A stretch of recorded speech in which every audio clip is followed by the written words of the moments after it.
Welcome back.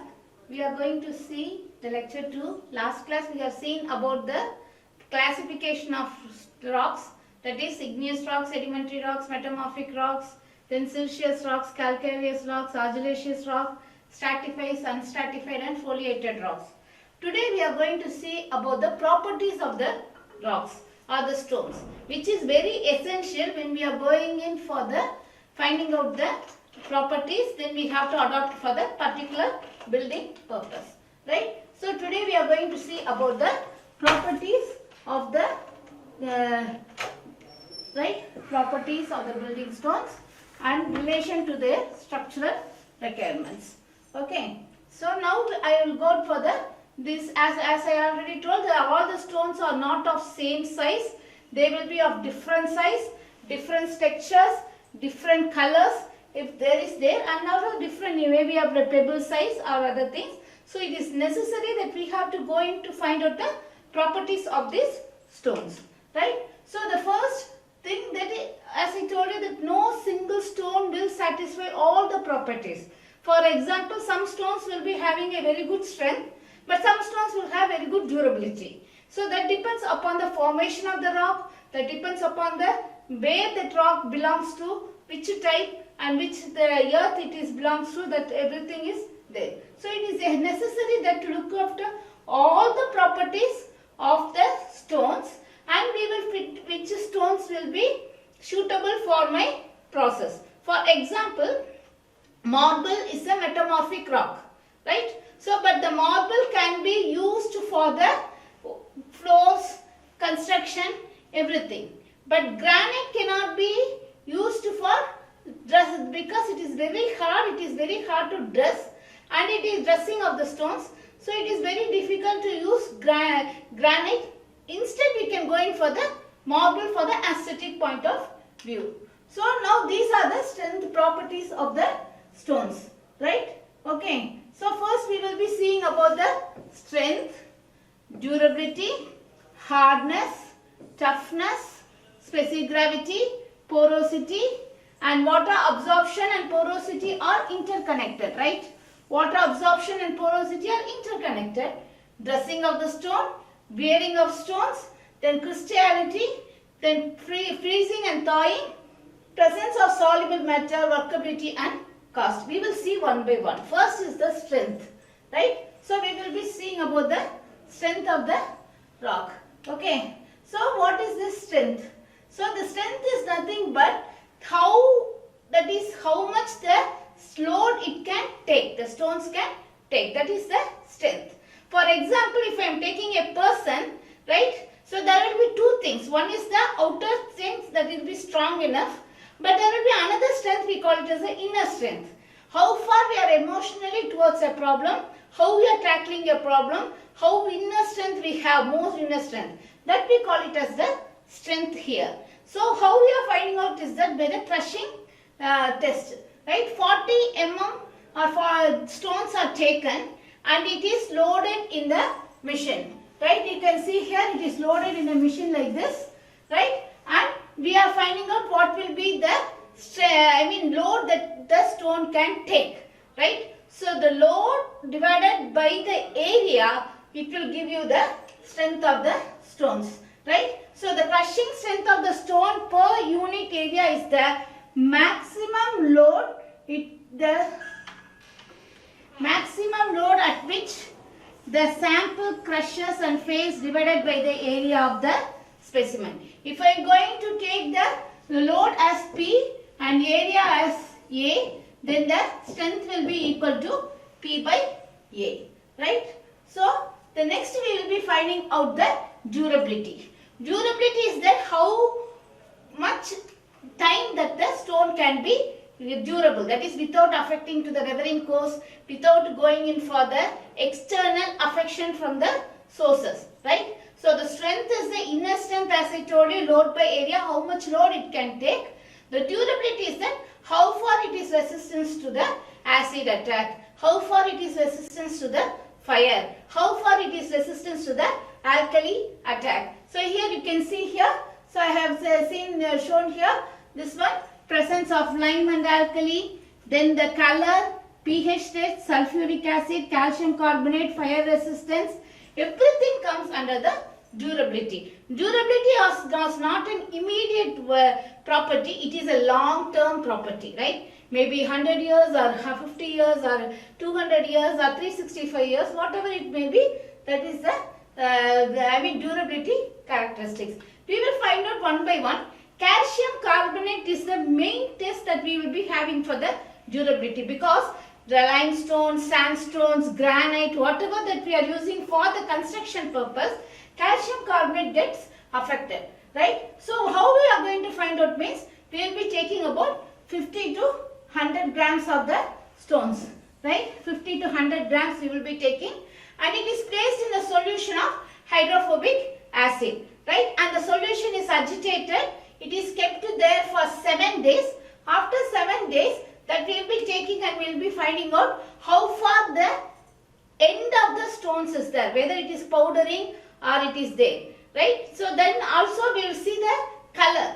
Calcium carbonate affected stone will be pink in color. There will be a change of color, and also the corner will be deteriorated or disintegrating. It will be becoming soft. It will be broken to pieces easily. That means that based on how much how much depth it is affected, that determines the calcium carbonate effect of the stone. Right. The second one, it is the sulfuric acid. So in the sulfuric acid of pH 0.7, what we will be doing? We will be keeping in the solution for 365 days. Right. So we will keep it for 365 days. After 365 days, we will take the stone and we will be finding out the compressive strength, or we call it as a crushing strength. Depending upon the crushing strength loss, we can find out how much the acid gets affected.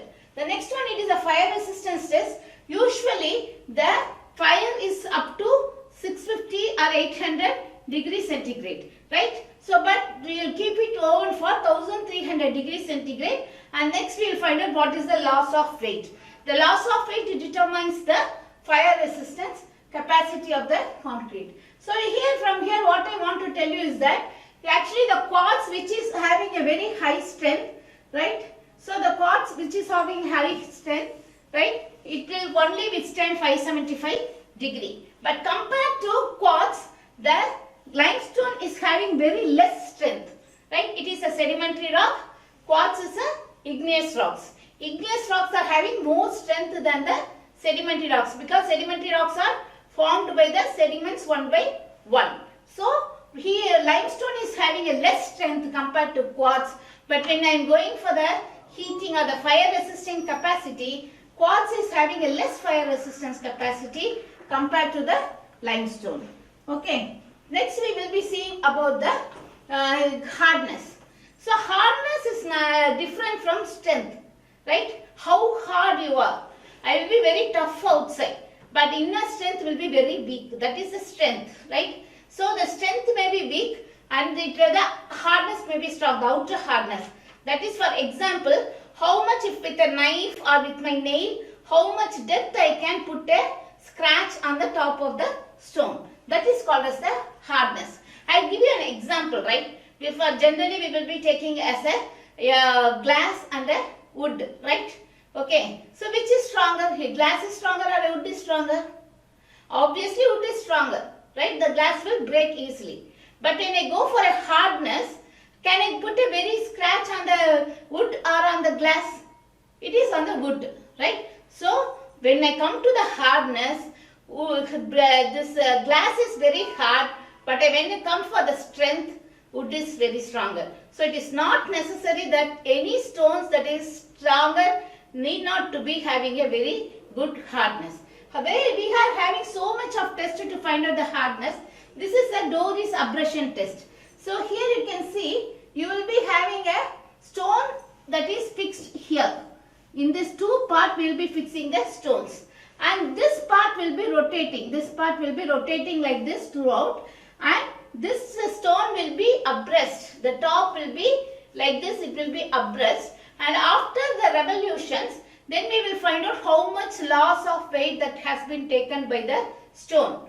This is a lab test by which we will find out the hardness. But if I am going for the field, field. This is the test usually we will consider. So okay, so here we take it different types of knives are there. Okay, so with the knife for the flows and other things I will make a scratch, right? So depending upon the depth of the scratch, the hardness will be found. So the hardness of all the materials are not the same. If I am going to take the hardness of talc is 1, but the hardness of diamond is 1500 degrees, right? So it is a hardness. We call it as a Mohs hardness scale.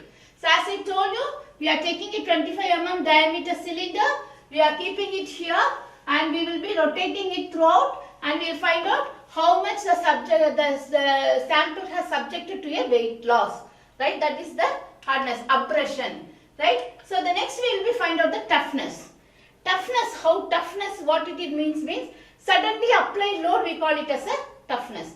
There is two things. First we saw the strength is a crushing strength, right? So for example, if I am going to slightly slap like this to you, how much it will be affected? A small load.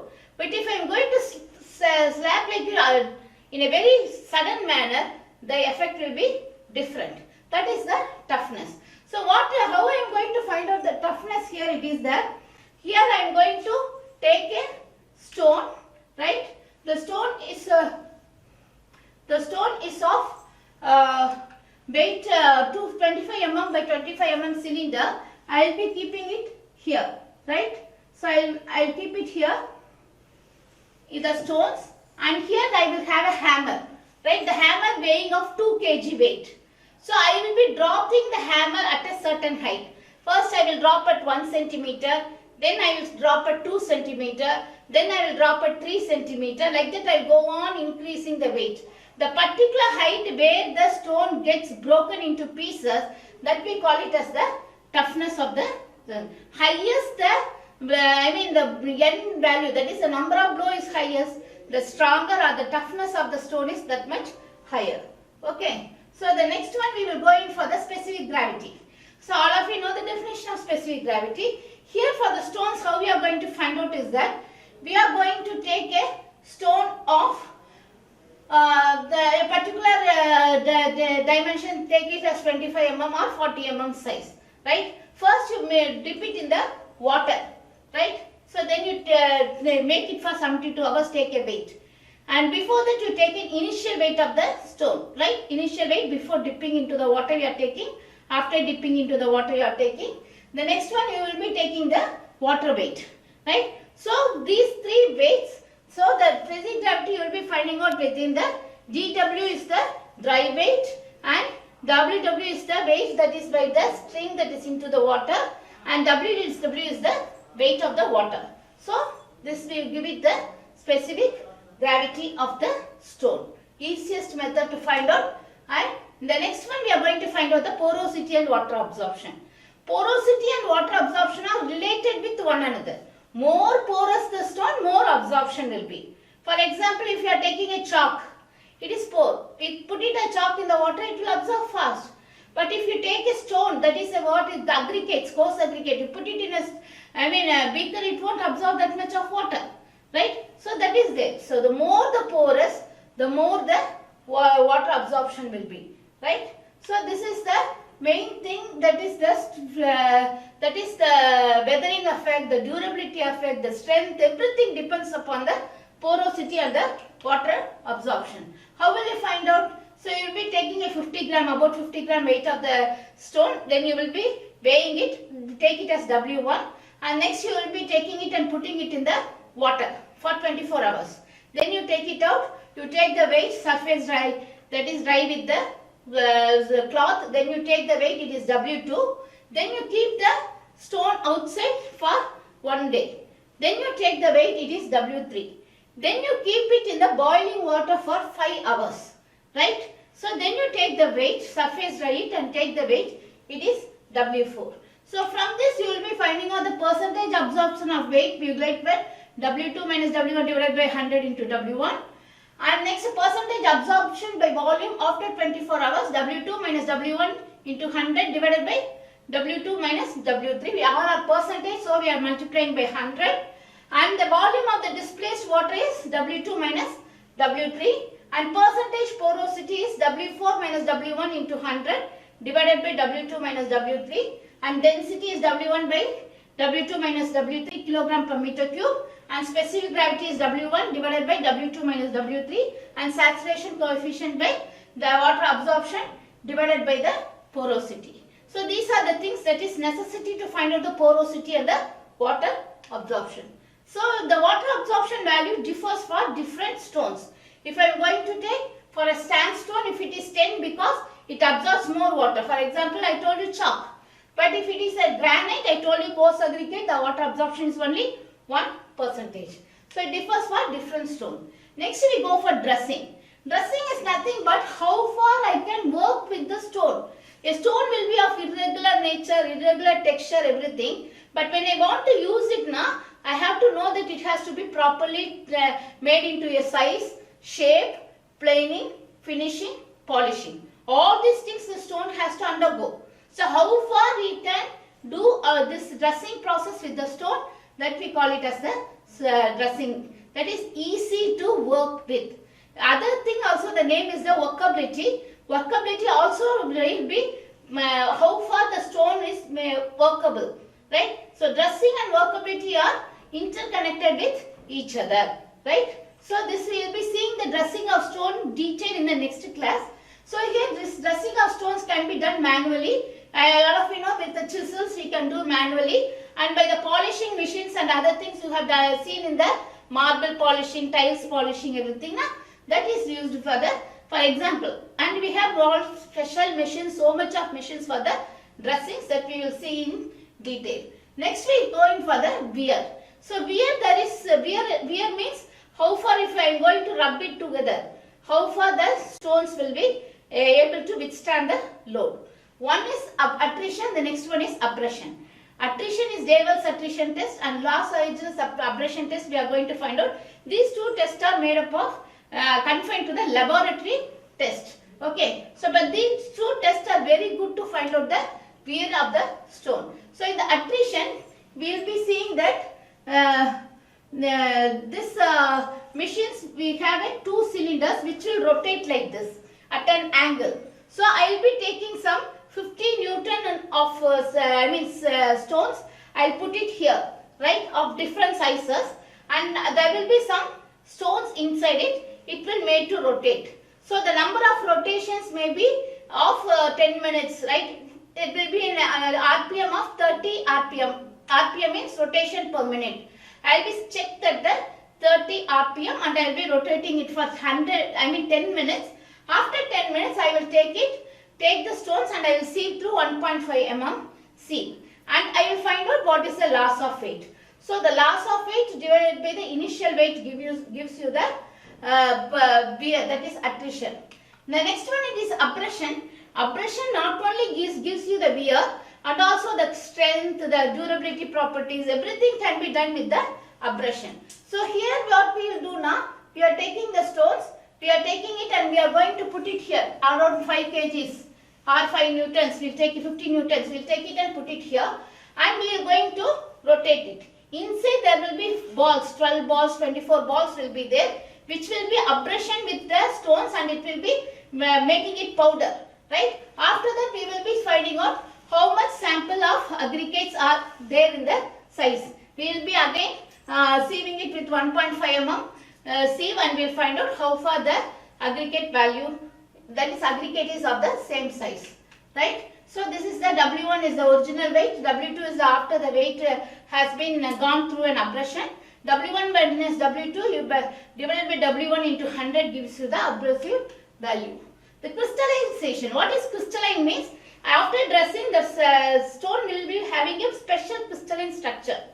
So how far this crystalline structure can be withstand, right? So that is the crystallinity test. So I will be taking 14% of calcium sulfate solution and I will be dipping it for 16 to 18 hours. After that I will be taking out the solution and keep it in the air for 4 hours. Again the same specimen I will take it and I will put it in the oven at 105 degrees centigrade for 24 hours and then I will be cooling at the room temperature. So after this cycle, the same cycle will be repeated, right? I will be taking this sample, I will be putting it in the solution of sodium sulfate solution. Then I will be taking it out, keeping it in air for 4 hours. Again I will take it to the oven and I will be heating it for 105 degrees centigrade. And then I will be taking it out and I will be cooling it in air. Like that I will be taking this cycle for 30 cycles. Now every 5 cycles I will be weighing how much is the weight of the stone. So the initial weight divided by, that is the final loss of weight divided by the initial weight gives you the crystallization, right? So it is a very important test when it comes to the stones, right? So the next one, it is freezing and thawing. What is freezing? What is thawing? Freezing is freezing, that is the temperature below 0 degree temperature and the 0 degree Celsius. Thawing is the temperature at about 20 degree Celsius, right? Normal room temperature or beyond 40 degree. So here what we are going to do now, we are going to this, here it is the automatic control of temperature will be here, right? Automatic that is automatic temperature control is here, right? So what we will do now, we will keep the specimens here, right? And we will be taking it to minus the 16 degrees centigrade, 12 degrees centigrade for 24 hours. Then we will be taking it for minus plus 40 degrees centigrade for another 12 hours, 24 hours. Then I will be taking and weighing it. This I will be doing it for 20 to 30 cycles. At the end of 30 cycles, I will be telling what is the loss of weight, what is the loss of crushing strength. That will be giving you the freezing and thawing property. Next is the presence of soluble matter. This is very interesting test, you know. I will be taking some powder of the rocks or the stones. I will put it in a beaker and I will stir it and I will keep it there. So if all the that is stones settle at the bottom, when it having a very clear water at the top, then I can tell there is no, it is very pure, right? If not, if there is some muddy is there, then I can say that there is a presence of soluble matter is there. Okay, so these are the properties of the stones that we have found in the class. What are the properties we have found? Strength, durability, hardness, toughness, specific gravity, porosity, water absorption, dressing, rate of wear, crystallinity, freezing, thawing, presence of soluble matter, and the other two things is the workability and cost. I told you workability is proportional to the dressing of the stone, right? Workability and dressing are interconnected. And the cost. If I am going to say granite, it also comes from the igneous rocks. But when I take a diamond, it also comes from an igneous rocks. I can't take that. I can take the diamond. I want to use diamond only for the building purpose. No. Then your building cost will be more high. Right? If I want to build a Taj Mahal as on now with the same marbles what they have done, used at the time, we can even construct some skyscrapers, 2-3 skyscrapers, right? So like that we have to be very careful. As a civil engineer, we should be very careful about the cost of our building stones which we are using. So once again I am telling you, right? So these are the properties of the building stones that we have seen in this class, right? Next we will go in detail with the dressing of the stones in detail. Okay, thank you. Go through this subject. Right? Go through the subject and if you have any doubt, you can contact me.